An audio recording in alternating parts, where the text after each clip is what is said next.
recognize that creating new paradigm business models is a high form of art.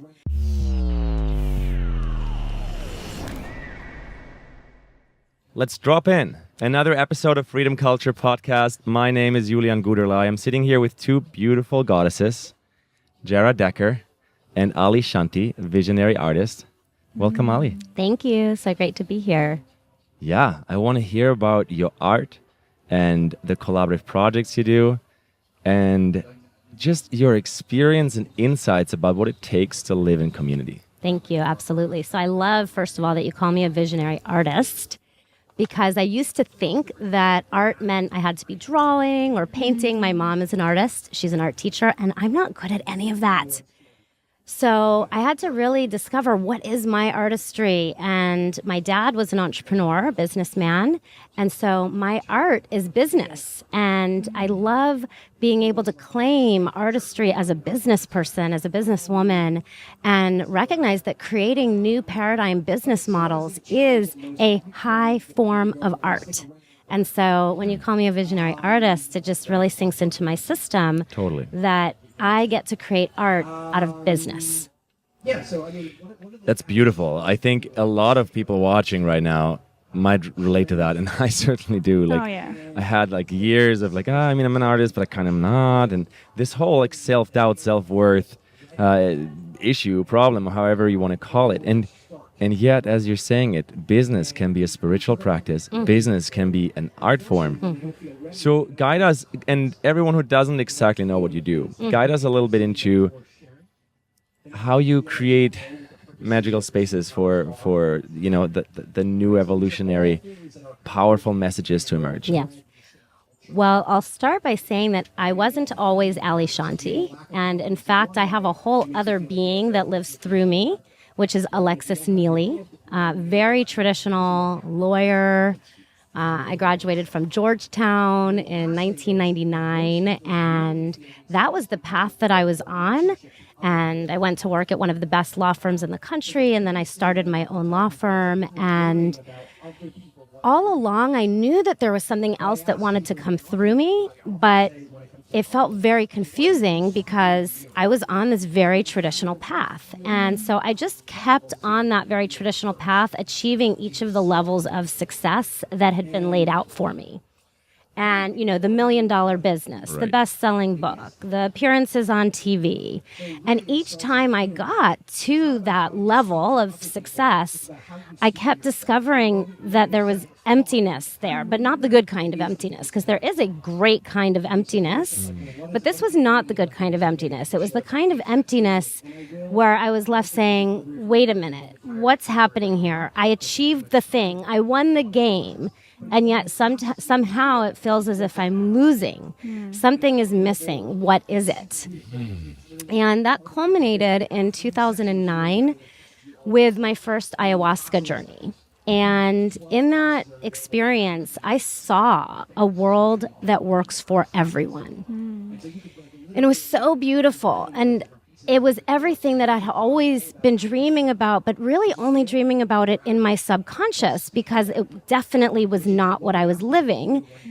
And after that journey, I actually fell into quite a big depression, because over the next few months, I got to see very clearly, blatantly, how exactly what I was creating, exactly the success that I was striving for and achieving and winning, was the exact opposite of that world that works for everyone. I had been trained and entrained very deeply by masters in their field about how to create exactly the opposite of that, actually. All of the things that they were teaching me were how to extract as much as possible from people. And how to build that success on the backs of other people. And so all of a sudden I started to see that so clearly.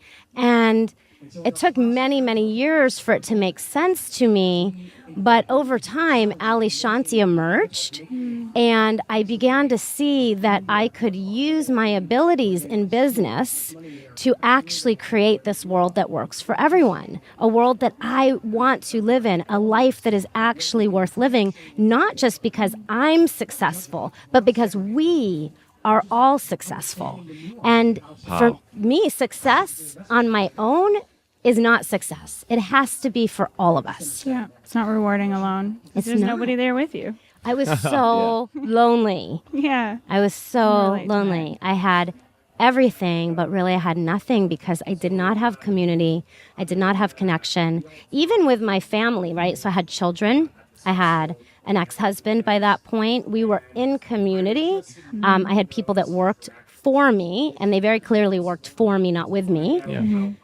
And there was so much conflict. There was so much strife. There was so much of this where everything felt that it was a burden to me.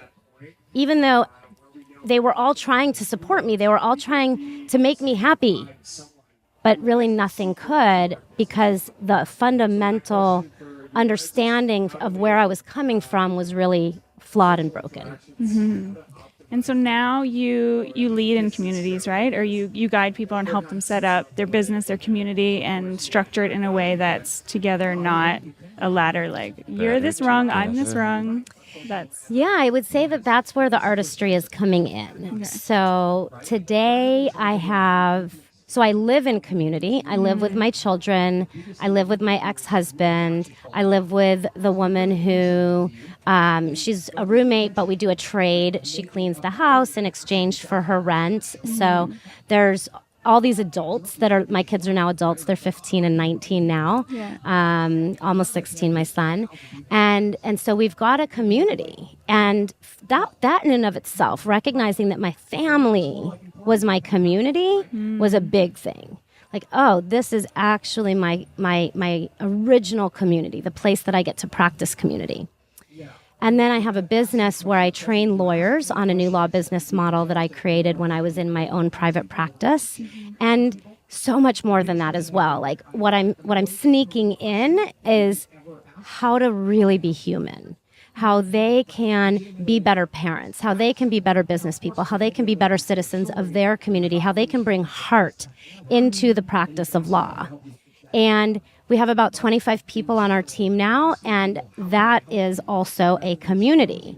So everybody that's on the team, we work together. I no longer think of anybody working for me.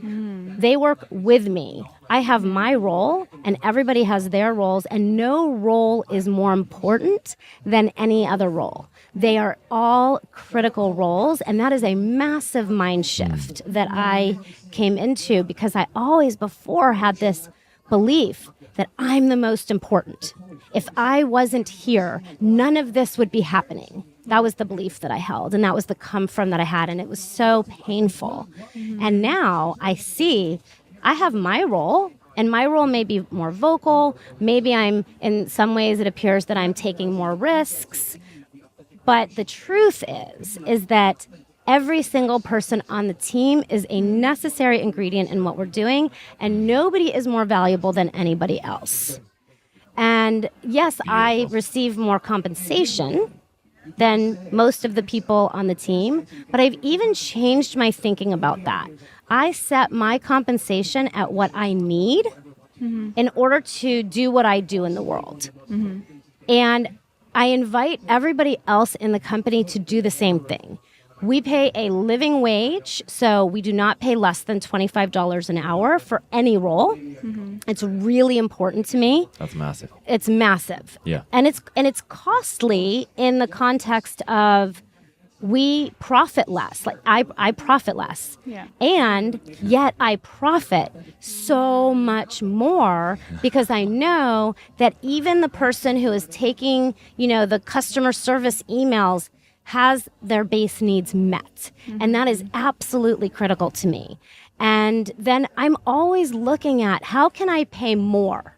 That is another huge mind shift, right? I was trained to look at how can I pay as little as possible to get as much as possible. Yeah. And that is a broken model. If that is part of what you are thinking in your company is how can I pay as little as possible to get as much as possible so that you can profit the most, ultimately, I don't believe you will ever be satisfied. I don't believe you will ever feel as if your needs are met because there's a flaw in that system. And so what I want people to shift into is how can I pay as much as possible to allow people to, number one, have their needs met, and number two, to have as much freedom as they possibly can.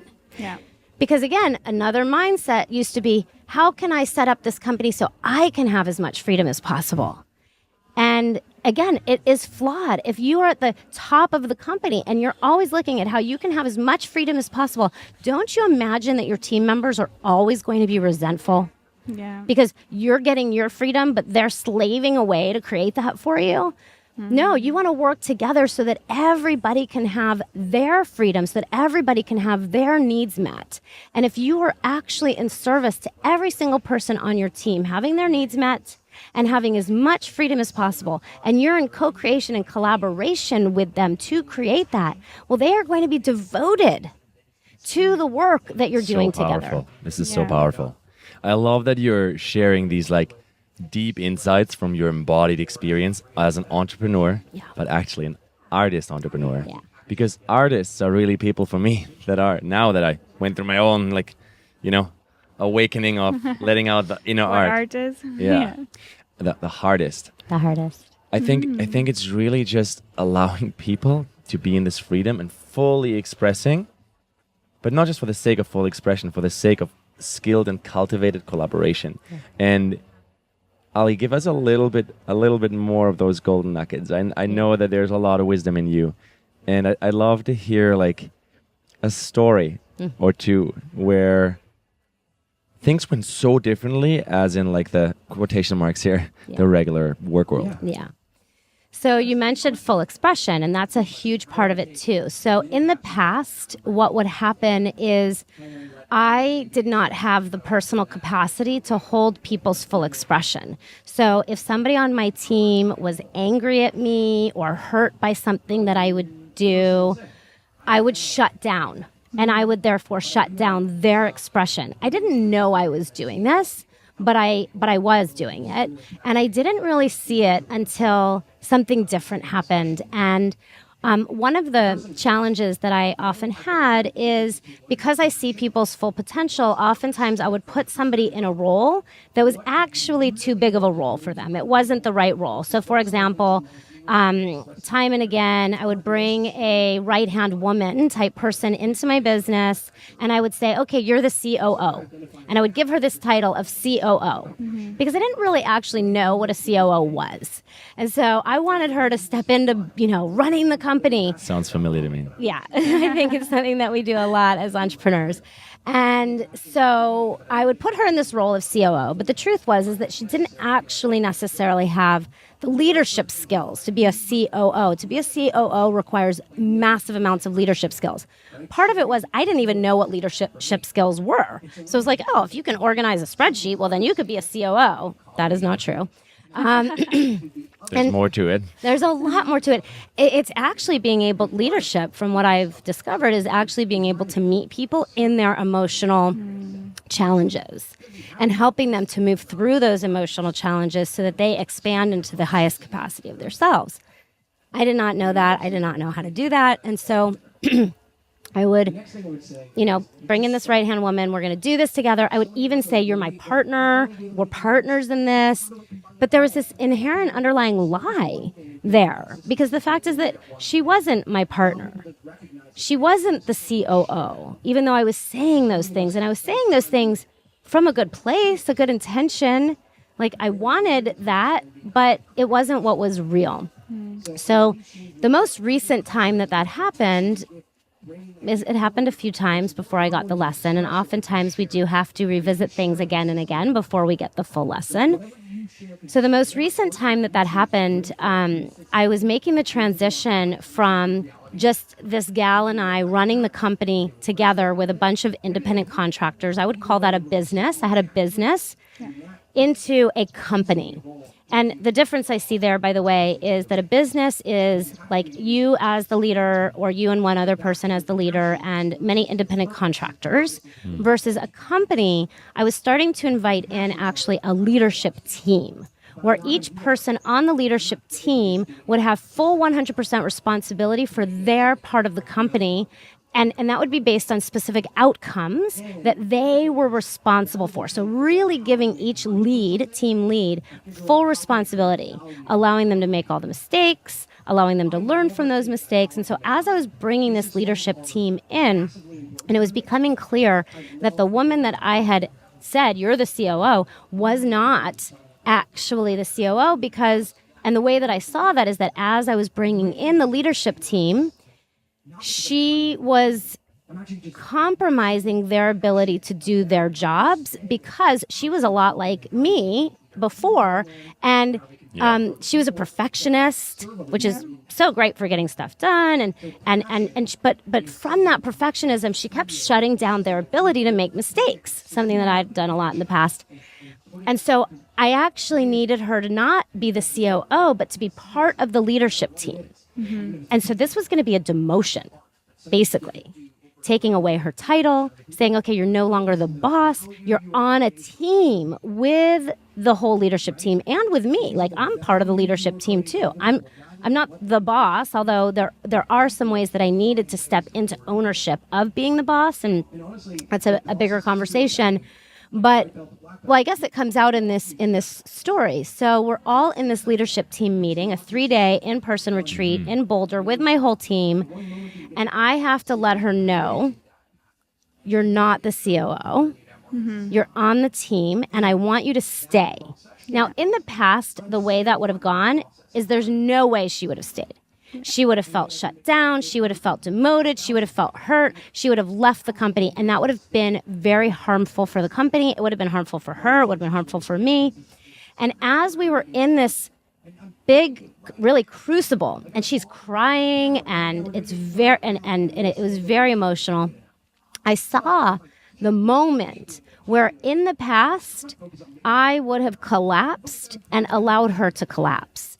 And I saw what started to happen as she started getting hurt. And from that place of hurt, she was saying things like, I can't trust you. You made these promises to me. And I could see, oh no, we're going down a negative spiral and we're heading down. What can I do in this moment to shift this that I've never done before? And a clear message came in, and it said, invite her up. Let her know that you see her. Let her know what you actually see. Inspire her to be who she really is. And I'd never known how to do that before. And so I said to her, I see you. I know your power here, and I know you can leave right now. And if you left the company right now, there would be a break in relationship. There might be a break in your own self-confidence, in your own belief in yourself. I see a future for you in which you can become the COO of a company if that's what you want. And I see your leadership skills, and I see what needs to be developed. And you have this moment right now to choose to step fully into your power and become that woman right now by acknowledging the truth of where you are right now, which is sometimes really hard to do. So hard, but so beautiful. And she did it. And she fully did it. She stayed. And that's, by the way, a huge thing that's required in order to be in community, and something that I don't know that we have a lot of practice with. Commitment. Oh, yeah. Staying. Right there. Yeah. And it can be challenging when all we want to do is run because we're so triggered. Yeah, it's so uncomfortable. And it's just like, no, I don't want this right now, or this lesson. But then again, they always come when we don't want them. And then it's about staying. And when we stay, and we receive the lesson, and we digest it, and then we transmute and alchemize it, that's when we become the people that we really are. Yeah. All of ourselves. So there's something really curious that I heard you say just there now. In my own words, this story that you just shared with us, it's like the COO position is the idea of making a round person fit into a square hole, right? It's like, this is what I need to create. Yeah. It needs to fit in. Yeah. But through this process and this leadership container that you both went through, and then the honesty, the relatability, and the commitment, something else was able to emerge. Yes. And Ali, I want to ask you, how does your stillness practice, because you talked about stillness earlier, how does your yoga or mindfulness or whatever your actual practice is, how has that helped you facilitate that space within so that you can actually tap into it when you're with people? I'm not actually sure it's a stillness practice. I don't have a formal stillness practice, although I do often do what I'll call a 1-minute meditation, where when I get overwhelmed with anything, whether it's parenting or business, I can take literally 1 minute and center myself and breathe, come back to the present moment, expand my capacity to hold more. And I used to think that I had to be doing 15 minutes of meditation every day, 20 minutes of meditation every day. And that wasn't it. I did not require that. And for a long time, I judged myself for not requiring that. And what I found is that the more that I can be with all of what I'm feeling, which I guess is a stillness practice, but in the moment and not actually have to remove myself, but be with myself through whatever is happening, staying present, feeling all of my feelings, but not getting taken over by them so that I get taken out. So that's what used to happen in the past. In the past, I would get taken out by my feelings. I would feel the rise of energy in my body. I would feel my heart beating faster. I would feel the part of me that wanted to explode with rage or frustration or run away. And I would react. It's been a long time since I've reacted. Now what happens is when I feel something like that happen, I can welcome it. I can breathe through it. I can expand into it and not have it overwhelm me such that I'm acting from that place. And I'll be honest, I mean, it's come from years of practice. Yeah. And knowing that I wanted something different than to be reacting. I wanted to be able to respond. Super powerful. I like the subtle difference there, react and respond. I mean, it's subtle in words, but the actual difference is huge. Yeah, because reaction is when we're overtaken. Something comes through us, we can't stop it, and we're just going to explode from it. And response is, I can feel all of that. I'm not shutting any of it down. I'm actually letting myself feel all of it. And my intellect is still online. My logic is still online. And if I can't have my intellect and logic still online while I'm feeling all of that, I need to take a step away. Yeah. Put myself in timeout. Yeah.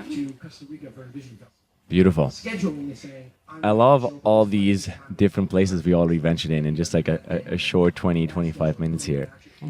I have one more question for you. Okay. And it goes back to the beginning of this conversation when you shared about your ayahuasca ceremony. So I host a podcast called Green Planet, Blue Planet, and I'm on this quest since 2 years and longer about Earth vision. What does it take to create a planet Earth that's worth living on for every human being, that works for every human being? Just like Buckminster Fuller was already hinting and philosophizing 50, 60 years ago. Can you describe a little bit from your own place of feeling, your place of heart, your place of receiving vision? What might it look like, a planet that's worth living on for 8 billion people? A planet worth living on for 8 billion people is one in which every single person has what they need and is able to access that without any of the survival strategies that we have all inherited from prior generations.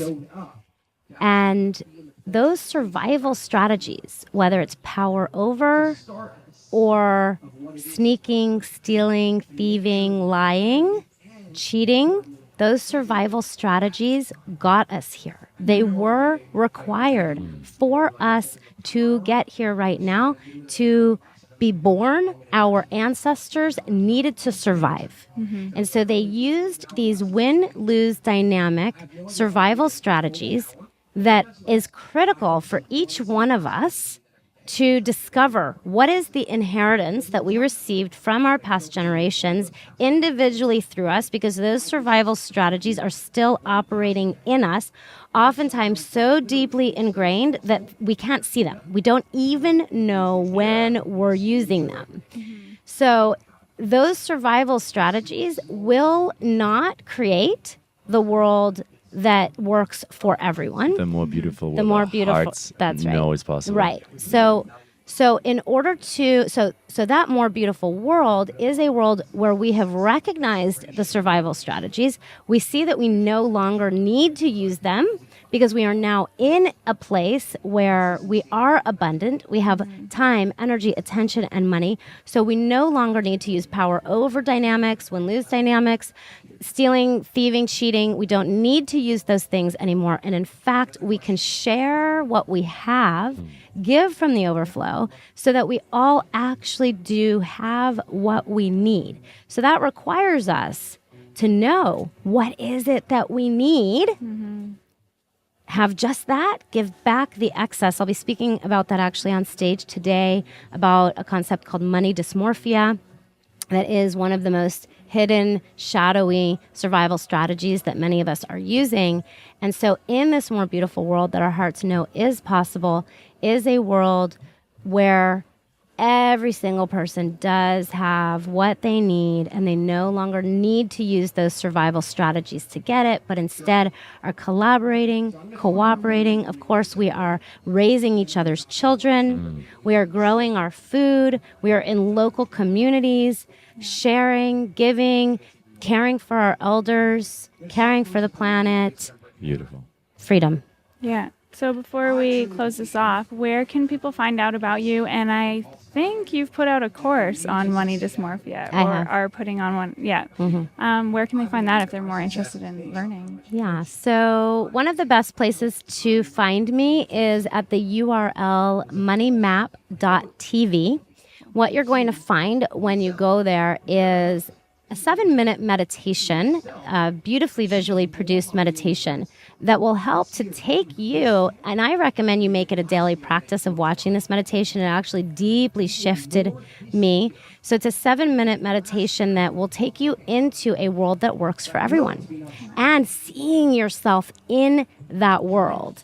And if that is something that you deeply resonate with and want to create in your own life, knowing that you have all the time, energy, attention, and money that you need in order to do that, then you'll be invited from that page into a Facebook group called Eyes Wide Open Tribe. And of course, you can get on the email list there as well. I'm also at eyeswideopenlife.com. And if it happens to be that there's any lawyers that are listening today, I don't know that there are, but if there are, and you want to use your law degree in a way that is helping families and helping business owners to live and create in this more beautiful world, then you can go to newlawbusinessmodel.com. Love it. Thanks for sharing and for your time. Thank you. Thank you both. It's so great to be here doing a podcast in the jungle. Podcast in the jungle. Yeah.